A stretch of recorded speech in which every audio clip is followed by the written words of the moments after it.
Welcome viewers. நம்ம சேனலில் deep learning series video module 5 வரைக்கும் கம்ப்ளீட் பண்ணியிருக்கேன். இன்னைக்கு சிக்ஸ்த்து மாடியூல் கிரேடியன்ட் டெசன்ட் அப்படின்னா என்னன்னு பார்க்கலாம். நியூரல் நெட்வொர்க்கோட ட்ரைனிங்கில் கிரேடியன்ட் டெசன்ட்ன்றது ரொம்ப இம்பார்ட்டண்டான கான்செப்ட். இப்போது ஆப்டிமைசேஷன் அப்படின்னா என்னன்னு பார்க்கலாம். மாடல் வெயிட் அண்ட் பயாஸ் வேல்யூஸை கரெக்ட் டைரக்ஷனில் எடுத்துகிட்டு போகிறதுக்கு ஹெல்ப் பண்ணுறது தான் வந்து ஆப்டிமைசேஷன். ஓகேங்களா? மாடல் வந்து லாஸ் கம்ப்யூட் பண்ணும், லாஸ் மினிமம் ஆகிற டைரக்ஷனை ஃபைன் பண்ணும், அதுக்கப்புறம் வெயிட்ஸ் அப்டேட் பண்ணும். ஸோ இதை தான் வந்து ஆப்டிமைசேஷன் ப்ராசஸ் அப்படின்னு சொல்லி சொல்கிறோம். இதோட மெயின் கோல் லாஸ் மினிமைஸ் பண்ணுறது, அக்யூரஸியை இம்ப்ரூவ் பண்ணுறது. ஓகேங்களா? சிம்பிள் மேக்ஸ் பார்த்தீங்கன்னா, லாஸ் வந்து ஹையாக இருந்துச்சுன்னா வெயிட்ஸ் வந்து ராங்காக இருக்குது, லாஸ் லோவாக இருந்ததுன்னா வெயிட் வந்து கரெக்டாக இருக்குன்னு மீனிங். ஓகேங்களா? நெக்ஸ்ட் டாபிக் பார்த்தீங்கன்னா, ஆப்டிமைசேஷன் இல்லைன்னா என்னென்ன ப்ராப்ளம் வரும்னு பார்க்குறோம். இது வந்து ஆப்டிமைசேஷன் இல்லைன்றதுக்கான நெகட்டிவ் இம்பேக்ட் என்னன்றதை பார்க்க போகிறோம். ஓகேங்களா? மாடல் ஒரு பிளேஸில் ஸ்ட்ரக் ஆகிடும். அதுக்கப்புறம் பார்த்தீங்கன்னா எரர் ரெடியூஸ் ஆகாமல் இருக்கும். தென் ப்ரெடிக்ஷன்ஸ் வந்து கரெக்டாக வராது. மாடல் வந்து அதோட லேர்னிங் வந்து ஸ்லோ இல்லை வீக் ஆகிடும். ரியல் வேர்ல்டு டாஸ்க்கை வந்து அதால் ஃபுல்ஃபில் பண்ண முடியாது. ஸோ வந்து ஆப்டிமைசேஷன் வந்து கம்பல்சரி. இதெல்லாம் வந்து இதோட நெகட்டிவ் இம்பேக்ட்டு. இப்போது நெக்ஸ்ட் டாப்பிக்கில் ஆப்டிமைசேஷன் ஏன் தேவைப்படுது அப்படின்ற பாசிட்டிவ் பர்பஸ் பார்க்க போகிறோம். நியூரல் நெட்வொர்க்கை ட்ரைன் பண்ணும்போது மாடல் வந்து அப்படியே பர்ஃபெக்டாக நமக்கு அவுட்புட் வந்து கொடுக்காது. ஓகேங்களா? ஸ்டார்டிங்கில் வந்து வெயிட்ஸ் ரேண்டமாக தான் இருக்கும். ஸோ ரேண்டம் வெயிட் இருக்கிறதால மாடல் வந்து கெஸ் பண்ணுறதும் ரேண்டமாக தான் இருக்கும். எக்ஸாம்பிள் பார்த்தீங்கன்னா, ஆக்சுவல் வேல்யூ 80, ப்ரிடிக்ட் பண்ணுற வேல்யூ 30. ஸோ இது வந்து பிக் எரர். ரெண்டுத்துக்கும் உள்ள டிஃப்ரென்ஸ் பார்த்தீங்கன்னா ரொம்ப நிறைய இருக்குது. ஸோ இது மாதிரி எரர் வரும்போது மாடலுக்கு தெரியும் அதை எப்படி இம்ப்ரூவ் பண்ணுறது அப்படின்றது. அதனால தான் நம்ம ஆப்டிமைசேஷன் யூஸ் பண்ணுறோம். நெக்ஸ்ட் டாபிக் பார்த்தீங்கன்னா லாஸ் கர்வ் இன்ட்யூஷன். அதாவது ட்ரைனிங் டைமில் மாடல் எப்படி இம்ப்ரூவ் ஆகுதுன்னு கிராஃப் ஃபார்மில் பார்க்குறது தான் வந்து லாஸ் கர்வ். இதோட எக்ஸ் ஆக்சிஸை எப்போக்னு சொல்லுவோம், ஒய் ஆக்சிஸை லாஸ்ன்னு சொல்லுவோம். ட்ரைனிங் வந்து ஸ்டார்டிங்கில் வெயிட்ஸை வந்து ரேண்டமாக சூஸ் பண்ணுறதால லாஸ் வந்து ஹையாக இருக்கும். ட்ரைனிங் வந்து கண்டினியூ பண்ணும்போது மாடல் வந்து கரெக்டான டைரக்ஷனில் வெயிட்ஸை அப்டேட் பண்ணும். ஸோ இதனால் லாஸ் வந்து ஸ்லோவாக கீழே வரும். லாஸ் டவுன் ஆகுதுன்னா மாடல் லேர்ன் பண்ணுதுன்னு மீனிங். லாஸ் ஃப்ளாட் ஆகுதுன்னா மாடல் ஸ்டக் ஆகுதுன்னு மீனிங். லாஸ் அப் ஆகுது அப்படின்னா மாடல் வந்து ஓவர் ஃபிட் இல்லை ராங்காக லேர்ன் பண்ணுது அப்படின்னு சொல்லிட்டு மீனிங். ஓகேங்களா? நெக்ஸ்ட் வந்து ஐடியல் கேஸ் இன்ட்யூஷன் அப்படின்னா என்னென்னா, பர்ஃபெக்ட் சினரியோவில் லாஸ் கர்வ் எப்படி இருக்கும் அப்படின்னு பார்த்தீங்கன்னா, ஸ்டார்டிங்கில் ஹையாக இருக்கும், மிடில் கிராஜுவலாக டவுன் ஆகும், எண்டில் லோவாக இருக்கும். ஸோ இதுதான் வந்து ஒரு ஐடியல் கேஸ். ஸோ இதனால் மாடல் வந்து கரெக்டாக லேர்ன் பண்ணுது அப்படின்றது நமக்கு தெரியும். ஒரு ரியல் லைஃப் எக்ஸாம்பிள் சொல்கிறேன். இப்போ நீங்கள் எக்ஸாமுக்கு ப்ரிப்பேர் பண்ணுறீங்க. டே 1ல் ரொம்ப மிஸ்டேக் பண்ணுறீங்க. அப்போ வந்து லாஸ் ஹையாக இருக்குன்னு அர்த்தம். டே 10ல் மிஸ்டேக்ஸ் வந்து கம்மியாகுது. ஓகேங்களா? அப்போது லாஸ் வந்து மீடியமாக இருக்குது. எக்ஸாம் டே அன்னைக்கு ஃபியூ மிஸ்டேக்ஸ் மட்டும் தான் பண்ணுறீங்க. ஸோ லாஸ் வந்து லோவாக இருக்குது. அப்போது மிஸ்டேக்ஸ் கர்வ் வந்து லோவாகும்போது லேர்னிங் வந்து சக்ஸஸ்னு அர்த்தம். ஓகேங்களா? நெக்ஸ்ட் டாபிக் வந்து சில காமன் சுச்சுவேஷன்ஸ்லாம் சொல்கிறேன். ஃபஸ்ட்டு பார்த்தீங்கன்னா, லாஸ் ரெடியூஸ் ஆகலைன்னா என்ன நடக்கும்? மாடல் லேர்ன் பண்ணலன்னு மீனிங். ஓகேங்களா? ரீசன் பார்த்தீங்கன்னா, ராங் லேர்னிங் ரேட்டாக இருக்கலாம், இல்லை டேட்டா செட் வந்து தப்பாக இருக்கலாம், இல்லை ஆர்கிடெக்சர் வந்து தப்பாக இருக்கலாம். ஓகேங்களா? செகண்ட் கொஷின் பார்த்தீங்கன்னா, லாஸ் ரெடியூஸ் ஆகிட்டு சடனாக இன்க்ரீஸ் ஆகுது ஏன் அப்படின்றது தான் செகண்ட் கொஷின். ட்ரைனிங் டைமில் நார்மலாக லாஸ் டிக்ரீஸ் ஆகும், பட் சம்டைம்ஸில் பார்த்தீங்கன்னா லாஸ் வந்து சடனாக இன்க்ரீஸ் ஆகும். ஓகேங்களா? இதில் 2 சினரியோ இருக்குது. ஃபஸ்ட்டு சினரியோ பார்த்தீங்கன்னா டியூரிங் ட்ரைனிங், அதாவது ட்ரைனிங் லாஸ் ஸ்பைக்குன்னு சொல்கிறோம். இது வந்து ஆப்டிமைசேஷன் இன்ஸ்டெபிலிட்டியால் ஏற்படுது. ஃபார் எக்ஸாம்பிள் இதில் ஒரு 4 பாயிண்ட் இருக்குது. லேர்னிங் ரேட் ரொம்ப ஹையாக இருக்கலாம், இல்லை நாய்ஸ் இஷ்யூவாக இருக்கலாம், காம்ப்ளெக்ஸ் லாஸ் லேண்ட்ஸ்கேப்பாக இருக்கலாம், இல்லைனா வந்து பேட் வெயிட் இனிஷியலைசேஷனாக இருக்கலாம். சினரியோ 2 பார்த்தீங்கன்னா ஓவர் ஃபிட்டிங் கேஸ். ஓகேங்களா? ஸோ இது வந்து மோஸ்ட்லி ட்ரைனிங் வெர்சஸ் வேலிடேஷன் லாஸை கம்பேர் பண்ணும்போது வரும். ட்ரைனிங் லாஸ் வந்து ரொம்ப கம்மியாக இருக்கும், பட் வேலிடேஷன் இல்லை டெஸ்ட் லாஸ்ன்றது ஹையாக இருக்கும். ஓகேங்களா? ஸோ ட்ரைனிங்கில் ரொம்ப பர்ஃபெக்டாக இருந்துட்டு டெஸ்ட்டில் வந்து ரொம்ப புவராக இது பர்ஃபார்ம் பண்ணும். ஸோ இதனால் இது ஓவர் ஃபிட்டிங் கேஸ் அப்படின்னு சொல்லி சொல்கிறோம். தேர்ட் கொஷின் பார்த்தீங்கன்னா, லாஸ் ஏன் ஃப்ளக்சுவேட் ஆகுது அப்படின்றது. ஸோ இது வந்து லேர்னிங் ரேட் வந்து ஹையா இருக்கிறதால லாஸ் வந்து ஃப்ளக்சுவேட் ஆகுது. அதாவது ஸ்டெப் சைஸ் வந்து பெருசா இருக்கு. டைரக்ஷன் வந்து ஸ்டேபிளா இல்ல அப்படின்னு சொல்லி மீனிங். 4த் கொஸ்டின் பார்த்தீங்கன்னா, லாஸ் வந்து ஃப்ளாட்டா இருந்தா என்ன நடக்கும் அப்படின்றது. மாடல் வந்து ஸ்டக் ஆயிடும். கிரேடியன்ட் வந்து 0வா ஆயிடும். ஸோ எந்த ஒரு இம்ப்ரூவ்மென்ட்டும் இருக்காது.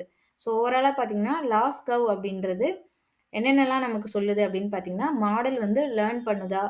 லேர்ன் எப்படி பண்ணுது? ஓவர் ஃபிட்டா? அண்டர் ஃபிட்டா? ட்ரெய்னிங் வந்து கரெக்ட்டா நடக்குதா? ஸோ இது எல்லாத்தையுமே சொல்ற ஒரு ப்ராக்ரஸ் ரிப்போர்ட் தான் லாஸ் கர்வ். நெக்ஸ்ட் டாபிக் பார்த்தீங்கன்னா, கிரேடியன்ட் டெசன்ட் எப்படி வொர்க் ஆகுதுன்னு சொல்லி பார்க்க போறோம். நீங்க ஒரு மலை மேல நிக்கிறீங்கன்னு இமேஜின் பண்ணிக்கோங்க. மலையிலிருந்து கீழ இருக்க லோயஸ்ட் பாயிண்ட்க்கு போகணும். இதுதான் வந்து நம்மளோட கோல். ஓகேங்களா? ரொம்ப ஃபாஸ்ட்டா ஓடி போனோம்னா ஸ்லிப் ஆயிடும். ரொம்ப ஸ்லோவா வந்தாலும் டைம் வேஸ்ட் ஆயிடும். ஸோ கரெக்ட்டான ஸ்பீட்ல ஸ்டெப் எடுத்து சேஃபா லோயஸ்ட் பாயிண்ட்ட நம்ம ரீச் பண்றோம். ஓகேங்களா? ஸோ இந்த ஸ்பீடுக்கு பேர் தான் லேர்னிங் ரேட்டு. அதாவது கிரேடியன்ட் டெசன்ட்ன்றது மலை மேல இருந்து வேலின்னு சொல்லுவோம். லோயஸ்ட் பாயிண்ட்டுக்கு ஸ்லோப் ஃபாலோ பண்ணி நடந்து வர்றது தான் இந்த ப்ராசஸ். நெக்ஸ்ட் டாபிக் வந்து லேர்னிங் ரேட். கிரேடியன்ட் டெசன்ட்ல வெயிட்ஸ் அப்டேட் பண்ணும்போது ஸ்டெப் சைஸ் எவ்வளோன்னு டிசைட் பண்ணுறது தான் லேர்னிங் ரேட். சிம்பிளா சொல்லணும்னா மாடல் வெயிட் சேஞ்ச் பண்ணுற ஸ்பீடை தான் நம்ம லேர்னிங் ரேட்டுன்னு சொல்கிறோம். இதுக்கு ஒரு எக்ஸாம்பிள் பார்த்தீங்கன்னா, இப்போ நம்ம மலையிலேருந்து கீழே லோயஸ்ட் பாயிண்ட்டை நோக்கி நம்ம நடக்கிறோம். ஓகேங்களா? ஃபாஸ்ட்டா போகணும்னு ட்ரை பண்ணுறவங்க ரொம்ப பெருசா ஸ்டெப்ஸ் வைப்பாங்க. ஸ்லோவா, சேஃபா போகணும்னு நினைக்கிறவங்க ரொம்ப சின்னதா ஸ்டெப்ஸ் வைப்பாங்க. ஸோ இந்த ஸ்டெப் சைஸை தான் நம்ம லேர்னிங் ரேட் அப்படின்னு சொல்லி சொல்றோம். இப்போ ஸ்டெப் லேர்னிங் ரேட்டு ரொம்ப ஹையா இருந்தா என்ன நடக்கும்னு பார்க்குறோம். லேர்னிங் ரேட் வந்து பெருசா இருந்துச்சுன்னா, ஸ்டெப் சைஸ் வந்து ரொம்ப பெருசா இருக்கும். வேலிய மிஸ் பண்ணிடுவோம். ஸ்லோப்ல ஜம்ப் பண்ணிடுவோம். லாஸ் வந்து ஆசிலேட் ஆகும். ஓகேவா? ஸோ இதனால என்ன ஆகும்னா, ட்ரெய்னிங் வந்து அன்ஸ்டேபிளா இருக்கும். இஃப் லேர்னிங் ரேட் வந்து ரொம்ப லோவா இருந்துச்சு அப்படின்னா, நம்ம லேர்னிங் ரேட்ல வந்து லோவா இருந்துச்சுன்னா என்ன ஆகும்னா, ஸ்டெப்ஸ் வந்து சின்னதா இருக்கும். பாத் வந்து கரெக்ட்டா இருக்கும். ஆனா வந்து ரொம்ப ஸ்லோவா இருக்கும். கன்வர்ஜென்ஸுக்கு நாள் எடுக்கும். ஸோ இதோட ரிசல்ட் என்னன்னு பார்த்தீங்கன்னா, லேர்னிங் வந்து ஸ்லோவா இருக்கும். ட்ரெய்னிங் டைம் வந்து ஜாஸ்தியாகும். இது வந்து லைக் பேபி ஸ்டெப்ஸ் எடுக்கிற மாதிரி. ஓகேங்களா? நெக்ஸ்ட் வந்து கரெக்ட் லேர்னிங் ரேட் அப்படின்றது, அதாவது ஐடியல் லேர்னிங் ரேட் அப்படின்றது என்னன்னா, கரெக்ட் லேர்னிங் ரேட்ன்றது பேலன்ஸ்டா இருக்கும். ஃபாஸ்ட்டா கவரேஜ் ஆகும். ஸ்டேபிளா இருக்கும். லாஸ் வந்து ஸ்மூத்தா ரெட்யூஸ் ஆகும். ஓகேங்களா? ஸோ வாக்கிங் ஸ்பீடு வந்து சூப்பர் கரெக்ட்டா இருக்கும். ஸ்லோவாவும் இருக்காது, ஃபாஸ்ட்டாவும் இருக்காது. பேலன்ஸ்டா இருக்கும். டிஃப்ரெண்ட் லேர்னிங் ரேட்ல லாஸ் கர்வ் எப்படி இருக்கும்னு சொல்றேன். இப்போ லேர்னிங் ரேட் வந்து லோவா இருந்ததுன்னா, லாஸ் வந்து ஸ்லோவா ரெட்யூஸ் ஆகும். லேர்னிங் ரேட் ஹையா இருந்துச்சுன்னா, லாஸ் வந்து பவுன்ஸ் ஆகும், இல்லன்னா இன்க்ரீஸ் ஆகும். லேர்னிங் ரேட் கரெக்ட்டா இருந்துச்சு அப்படின்னா, லாஸ் வந்து ஸ்மூத்தா டவுன்வர்ட் ஆகும். ஸோ லேர்னிங் ரேட்னா, மாடல் வந்து வெயிட் அப்டேட் பண்ற ஸ்பீடு. பெருசா இருந்தா ஸ்பீடு வந்து பிரேக் ஆகும். சின்னதா இருந்தா ஸ்லோவாகும்.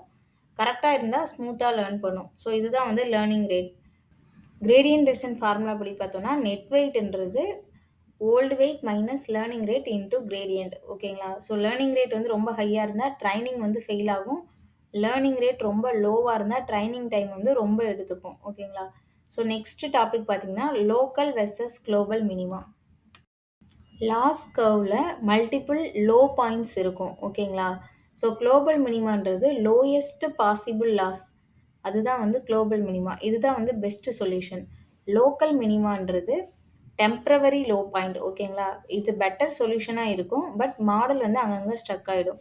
ஸோ இதுக்கு எக்ஸாம்பிள் பார்த்தீங்கன்னா, சேம் அதே தான். மலையிலேருந்து நம்ம கீழ வந்து இறங்குறோம். ஸோ இறங்கும்போது நடுவுல நெறைய லோயஸ்ட் பாயிண்ட் இருக்கும். அத வந்து அத தான் லோக்கல் மினிமான்னு சொல்றோம். ஃபுல்லா ரீச் ஆனதுக்கப்புறம், பாட்டம் ரீச் ஆனதுக்கப்புறம் நமக்கு இருக்கிற அந்த வேல்யூய தான் நம்ம வந்து குளோபல் மினிமா அப்படின்னு சொல்லி சொல்றோம். நெக்ஸ்ட் டாபிக் பார்த்தீங்கன்னா, batch versus mini batch versus stochastic gradient descent. Gradient டெசன்ட்டோட டைப்ஸ் பார்க்கலாம். ஸோ இதுதான் வந்து batch, mini batch and stochastic gradient descent. So first வந்து கிரேடியன்ட் டெசன்ட்டுக்கு நமக்கு டேட்டா வேணும். அதுக்கப்புறம் தான் அது லாஸ் கம்ப்யூட் பண்ணும். அதுக்கப்புறம் வெயிட் அப்டேட் பண்ணும். ஸோ அந்த டேட்டாவ நம்ம எப்படி ஃபீட் பண்றோம் அப்படின்றது தான் இந்த 3 டைப்போட வேரியேஷன்ஸ். ஃபர்ஸ்ட் வந்து batch gradient descent. Whole data set use பண்ணி ஒரே ஷாட்ல கிரேடியன்ட் வந்து கம்ப்யூட் பண்ணி அப்டேட் பண்ணும். ஓகேங்களா? இதுக்கு எக்ஸாம்பிள் பார்த்தீங்கன்னா, டேட்டா செட் வந்து 10,000 சாம்பிள்ஸ் இருக்கு. ஸோ ஒரே அப்டேட்ல எல்லா 10,000ஸையும் இது வந்து யூஸ் பண்ணும். ஓகேங்களா? இதோட அட்வான்டேஜ் பார்த்தீங்கன்னா, ரொம்ப ஸ்டேபிளா இருக்கும். கன்வர்ஜென்ஸ் வந்து ஸ்மூத்தா இருக்கும். இதோட டிஸ்அட்வான்டேஜ் பார்த்தீங்கன்னா, ரொம்ப ஸ்லோவா இருக்கும். மெமரி வந்து ஹை யூசேஜ்ல இருக்கும். இது எங்க யூஸ் பண்ணலான்னு பார்த்தீங்கன்னா, ஸ்மால் டேட்டா செட்ஸ்க்கு இது வந்து சூட்டபிளா இருக்கும். அதாவது ஃபுல் டேட்டாவையும் ஒரே பேட்ச்லயே எடுத்துட்டு அப்டேட் பண்ணுவாங்க. இதுதான் வந்து ஃபர்ஸ்ட்டு டைப்பு. செகண்ட் டைப் வந்து பார்த்தீங்கன்னா, ஸ்டோகாஸ்டிக் கிரேடியன்ட் டெசன்ட். சிங்கிள் சாம்பிள யூஸ் பண்ணி அப்டேட் பண்ணுவாங்க. ஃபார் எக்ஸாம்பிள் டேட்டா செட்டோட சைஸு 10,000 இருக்கு. பட் எப்படி அப்டேட் பண்ணுவாங்கன்னு பார்த்தீங்கன்னா, ஒவ்வொரு சாம்பிளையும் அ தனித்தனியா அப்டேட் பண்ணுவாங்க. இப்ப 10,000 டேட்டா செட் சைஸ்னா 10,000 டைம்ஸ் வந்து இத வந்து அப்டேட் பண்ணுவாங்க. ஸோ இதோட அட்வான்டேஜ் ஃபாஸ்ட்டா இருக்கும். ஃபாஸ்ட் அப்டேட்டா இருக்கும். பட் லோக்கல் மினிமாலேருந்து இது வந்து எஸ்கேப் பண்ணும். அ டிஸ்அட்வான்டேஜ்ன்னு பார்த்தீங்கன்னா, லாஸ் வந்து நாய்ஸி ஆகும். கன்வர்ஜென்ஸ் வந்து ஸ்மூத்தா இருக்காது. இத எங்கெல்லாம் யூஸ் பண்ணலான்னு பார்த்தீங்கன்னா, ஆன்லைன் ட்ரெய்னிங்க்கு யூஸ் பண்ணலாம். ஸ்ட்ரீமிங் டேட்டாக்கும் யூஸ் பண்ணலாம். அதாவது ஒரு சாம்பிள எடுத்துட்டு இம்மீடியட்டா அப்டேட் பண்ணும். ரொம்ப ஃபாஸ்ட்டா இருக்கும். பட் நாய்ஸியா இருக்கும். தேர்ட் டைப் பார்த்தீங்கன்னா, mini batch gradient descent. So data செட்ட ஸ்மால் குரூப்ஸ் அதாவது மினி பேட்சஸா டிவைட் பண்ணி அப்டேட் பண்ணும். இதுக்கு எக்ஸாம்பிள் பார்த்தீங்கன்னா, டேட்டா செட் வந்து 10,000 இருக்குன்னா, பேட்ச் சைஸ் வந்து 32ன்னு எடுத்துக்கோங்க. இப்போ 10,000 டிவைடட் பை 32னா 312 அப்டேட். ஸோ 312 டைம்ஸ் வந்து இத அப்டேட் பண்ணும். இதோட அட்வான்டேஜ் பார்த்தீங்கன்னா, பேலன்ஸ்டு ட்ரெய்னிங், ஜிபியூ ஃப்ரெண்ட்லியா இருக்கும், ஃபாஸ்ட்டாவும் இருக்கும், ஸ்டேபிளாவும் இருக்கும், இண்டஸ்ட்ரி ஸ்டாண்டர்டா இருக்கும். டிஸ்அட்வான்டேஜ்ன்னு பார்த்தீங்கன்னா, பேட்சோட சைஸ் சூஸ் பண்றது கொஞ்சம் இதுவா இருக்கும்.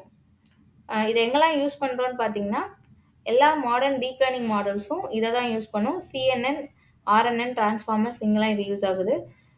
பேட்சுக்கும் எஸ்டி எஸ்ஜிடி அதாவது பேட்ச் கிரேடியன்ட் டெசன்ட்டுக்கும், ஸ்டோகாஸ்டிக் கிரேடியன்ட் டெசன்ட்டுக்கும் மிடில்ல இருக்கிறது தான் வந்து இந்த மினி பேட்சஸ். ஸோ ஒன் லைன்ல சொல்லணும்னா, ஃபர்ஸ்ட்டு டைப் பேட்ச்ன்றது ஃபுல் டேட்டா யூஸ் பண்ணும். செகண்ட் டைப் வந்து எஸ்ஜிடி அதாவது ஸ்டோகாஸ்டிக் கிரேடியன்ட் டெசன்ட்ன்றது ஒரே ஒரு டேட்டா யூஸ் பண்ணும். மினி பேட்ச்ன்றது குரூப் ஆஃப் டேட்டா யூஸ் பண்ணும். ஸோ இதில வந்து மினி பேட்ச் தான் வந்து எல்லா இடத்துலயும் யூஸ் பண்றது. நெக்ஸ்ட் டாபிக் வந்து டூல்ஸ். கிரேடியன்ட் டெசன்ட் அண்டர்ஸ்டாண்ட் பண்ணுறதுக்கு நம்பை யூஸ் ஆகும். இது வந்து கால்குலேஷன்ஸ்க்கும் அப்டேட்ஸ்க்கும் யூஸ் ஆகும். மேட்ப்ளாட்லிப் வந்து லாஸ்ட் கர்வுக்கும் ஹில் விஷுவலைசேஷனுக்கும் யூஸ் ஆகும். கிராஃப் பார்த்தீங்கன்னா, கிரேடியன்ட் டெசன்ட்டோட மூவ்மெண்ட் வந்து உங்களுக்கு கிளியரா புரியும். ஸோ ஓவராலா பார்த்தீங்கன்னா, ஆப்டிமைசேஷன்னா என்ன? Loss curve intuition, gradient descent எப்படி ஒர்க் ஆகுது, லேர்னிங் ரேட்டோட importance, local versus global minima, அதுக்கப்புறம் கிரேடியன்ட் டெசன்ட்டோட டைப்ஸ் இது எல்லாமே பார்த்தோம். ஸோ இந்த வீடியோ உங்களுக்கு பிடிச்சிருந்தா மறக்காம என்னோட சேனலை லைக் பண்ணுங்க, உங்க ஃப்ரெண்ட்ஸுக்கு ஷேர் பண்ணுங்க. Machine learning and deep learning concepts தமிழ்ல நீங்க தெரிஞ்சுக்கணும்னா மறக்காம என்னோட சேனலை சப்ஸ்கிரைப் பண்ணுங்க. நன்றி, வணக்கம்.